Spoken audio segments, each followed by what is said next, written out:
Section 37. Vaisampayana said, after some time Yudhishthira, just remembering the command of the Muni Vyasa and calling on to himself that bull among men Arjuna, possessed of great wisdom, addressed him in private. Taking hold of Arjuna's hands with a smiling face and in gentle accents, that chastiser of foes, the virtuous Yudhishthira, apparently after reflecting for a moment, spake these words in a private unto Dhananjaya. O Bharata, the whole science of arms dwelt in Bhishma and Drona and Kripa and Karna and Drona's son. They fully know all sorts of Brahma and celestial and human and Vayavya weapons, together with the modes of using and warding them off.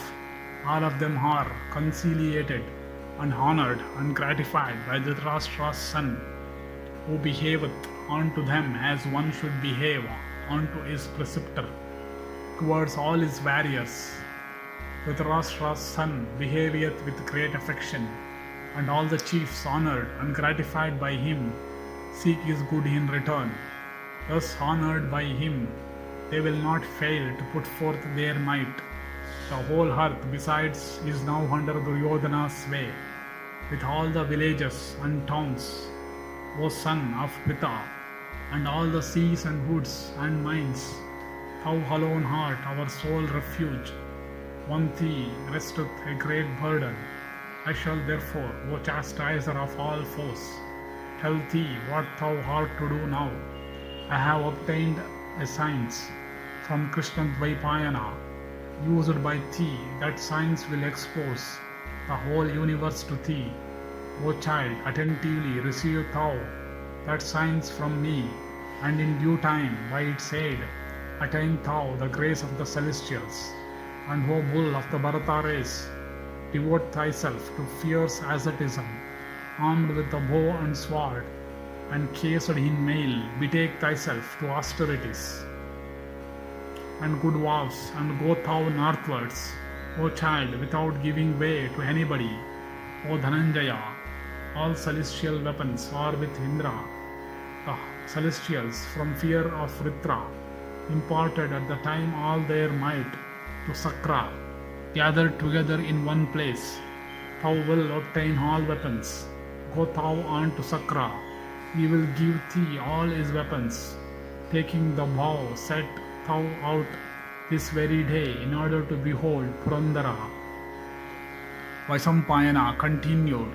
Having said this, the exalted Yudhishthira, the just, imparted that science unto Arjuna, and the elder brother, having communicated with due rites the knowledge unto his heroic brother, with speech and body and mind under perfect control, commanded him to depart, and at the command of Yudhishthira, the strong-armed Arjuna, taking up the Gandiva, as also his inexhaustible quivers, and accoutred in mail and gauntlets and finger protectors, made of the skin of the Guna, and having poured oblations into the fire, and made the Brahmanas to utter benedictions after gifts set out from Kamyaka, with objects of beholding Indra, and armed with the bow, the hero at the time of setting out heaved a sigh and cast a look upwards for achieving the death of Dhritarashtra's son,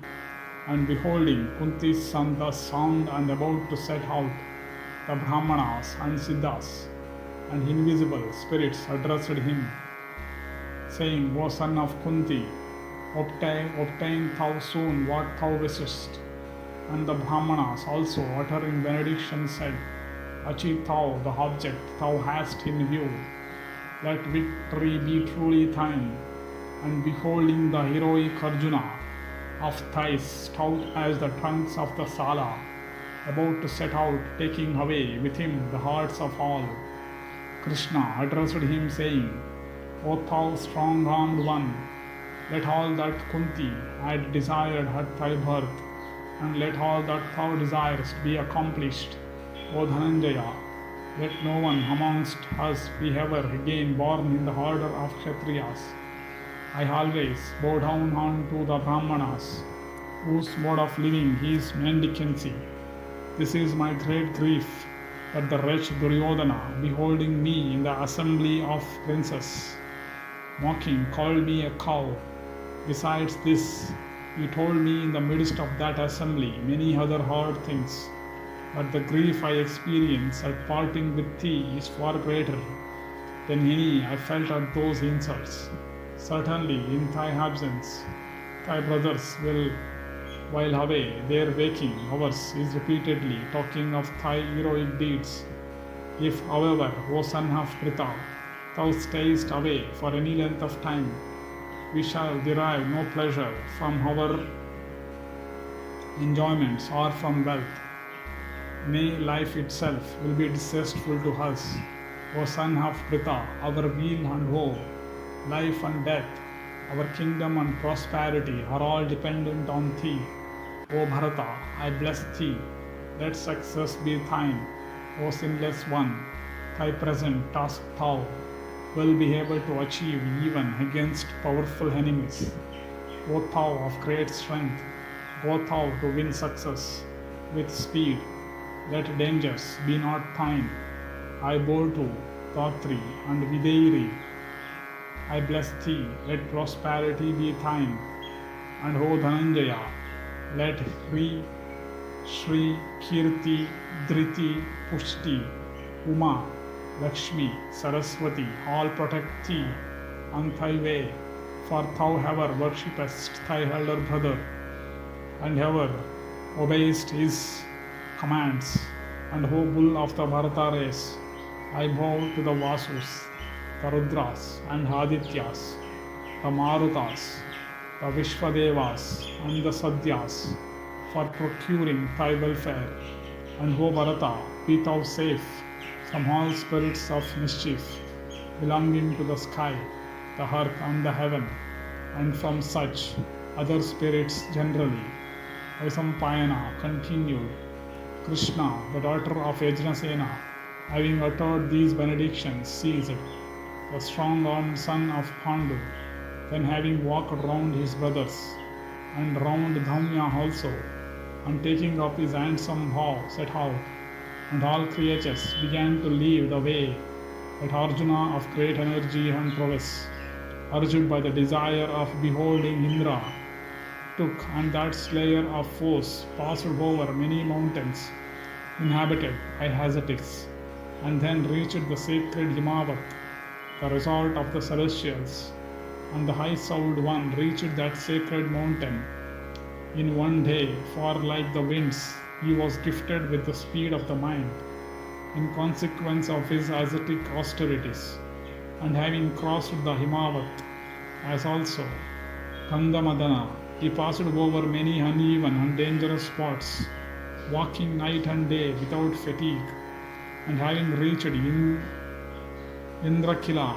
Dhananjaya stopped for a moment, and then he heard a voice in the sky saying, "Stop!"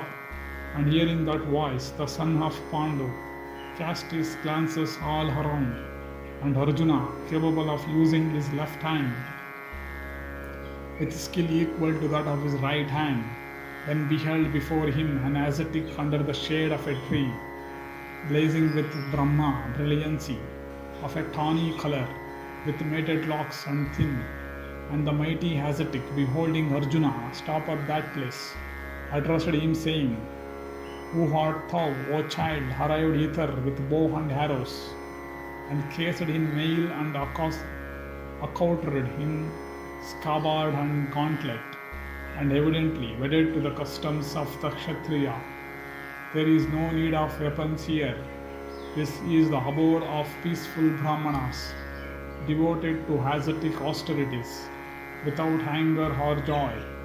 There is no use for the bow here, for there is no dispute in this place of any kind. Therefore, throw away, O child, this bow of thine. Thou hast obtained a pure state of life by coming here. O hero, there is no man who is like thee in energy and prowess." That Brahmana thus addressed Arjuna with a smiling face repeatedly, but he succeeded not in moving Arjuna firmly devoted to his purpose.